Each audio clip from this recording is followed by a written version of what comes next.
4% are receiving Social Security. Many of the residents, Social Security is their sole source of income. And so they're still cleaning up debris. People are still trying to find stable housing. You know, people have gotten into rental units. Some people are staying with friends. But it's not just it's not that easy to just pick up and move to a new home, particularly in a state like Florida where there's a lot of demand for this. And then also you look at all the inflation that we've seen.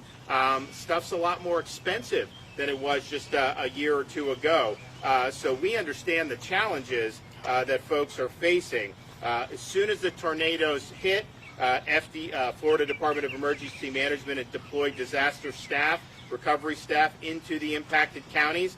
They conducted a damage assessment with county officials, with FEMA, and with the U.S. Small Business Administration. I then declared a state of emergency, and the main reason for that was to be able to unlock our request to the Biden administration for individual assistance. And we requested all programs under individual assistance to provide relief for the impacted communities. Unfortunately, that request was denied. I thank the counties here for working really hard, but we realize that they've worked hard. We want to maximize the amount of support that we can get, and we need more assistance. So that's why we're appealing the decision. We're going to continue to fight.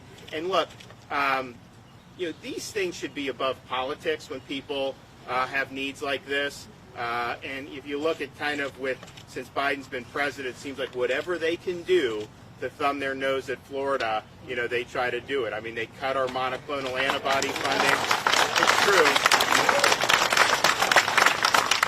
They cut our monoclonal antibody funding at the end of last summer when we had helped tens of thousands of Floridians stay out of the hospital. We no doubt saved lives from having that. It was very successful. And then they seized control of it and dramatically reduced the allotment to the state of Florida. We passed and I signed the prescription drug bill so that we could purchase large-scale amounts of drugs cheaper from Canadian companies. And I worked with President Trump to get that done. And it's still sitting around Washington and has not been approved by the Biden administration. So we literally have a warehouse in Central Florida that's ready to receive all this. We'd save tens of millions of dollars, but yet no approve, even though we were the first state to submit it and really the state that led to all of that. So you always see instances in which Florida, they're trying to be stuck. I think it's a mistake to use politics with this. I think you got to help people when they need it, and that's what we've done in the state of Florida. Whether it's a place like Southwest Florida, we want to be here. Whether it's other parts of the state, with COVID, a lot of the things we did first in COVID.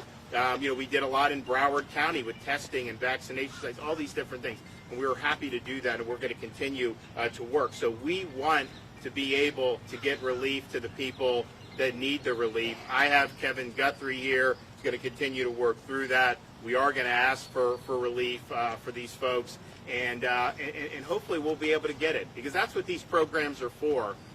When you have really severe events, and some of these things, like with tornadoes, the thing is, it can be real severe in one area, and you could go down the street, you wouldn't even know a tornado hit sometimes. I mean, that's just the way it is. So it's a little bit different than what we're used to when we have like a Hurricane Irma or something, where you see a lot of stuff for miles and miles. Sometimes it could be more contained, but it is very significant damage. And to have that many people displaced, particularly so many senior citizens, that's a really big deal. And I think that requires a coordinated response, both local, state, and federal. Okay, well, we are going to hear from some folks today who've been affected by this. We take governor's questions, Governor. We're going to do some stuff. So first, let me bring up Ellie and Tony Costales to deliver remarks. They obviously have been impacted by this. So y'all want to come up here?